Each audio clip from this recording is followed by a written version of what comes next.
Hebreos capítulo 2 del 16 al 18. Hoy llegamos al final del capítulo 2 con el tema nuestro gran sumo sacerdote. Vamos a leerlo. Dice así, versículo 16 en adelante. Porque ciertamente no socorrió a los ángeles, sino que socorrió a la descendencia de Abraham, por lo cual debía ser en todo semejante a sus hermanos, para venir a ser misericordioso y fiel sumo sacerdote en lo que a Dios se refiere, para expiar los pecados del pueblo. Pues en cuanto él mismo padeció siendo tentado, es poderoso para socorrer a los que son tentados.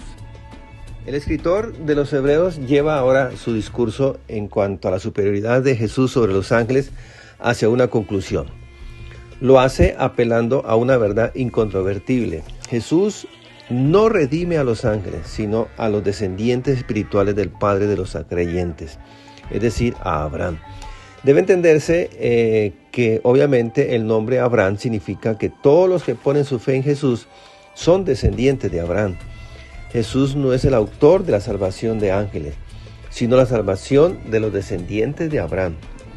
Leemos en el versículo 17 que dice así: por tal razón, él tenía que ser hecho semejante a sus hermanos en todo, para poder llegar a ser misericordioso y fiel sumo sacerdote al servicio de Dios, y para poder expiar los pecados del pueblo.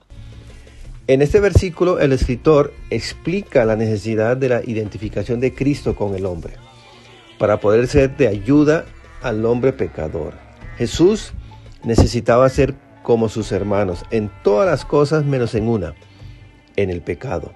Él fue libre de pecado.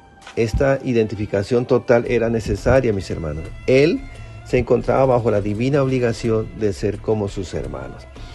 En ese versículo que leímos, el término sumo sacerdote aparece por primera vez en Hebreos. En ningún otro libro del Nuevo Testamento es descrito a Jesús como sumo sacerdote. Únicamente en Hebreos. La enseñanza del sumo sacerdocio de Jesús es desarrollada plenamente y centra nuestra atención en dos de las características del sumo sacerdocio de Jesús: misericordia y fidelidad.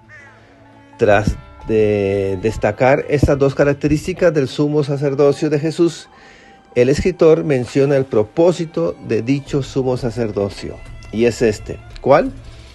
Él expía los pecados de su pueblo.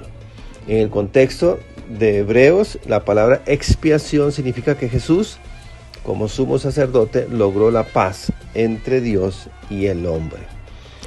Bien, por supuesto, Jesús no compartió con nosotros la experiencia del pecado, pero sí experimentó totalmente la intensidad de la tentación. Por tal razón, Él puede y está dispuesto a ayudarnos. Eso es magnífico, mis hermanos, a oponernos al poder del pecado y a la tentación. Como le dijo a una mujer en la casa de Simón el fariseo: tus pecados están perdonados, ve en paz. ¿Ve qué hermosa palabra? Así que de la misma manera, Jesús nos demuestra su misericordia, paz y amor. Bendito y poderoso Jesús, que puede compadecerse de nuestras debilidades. Y es así que llegamos a la conclusión de la superioridad de Jesús sobre los ángeles. Tengan todos un bonito día y bendiciones.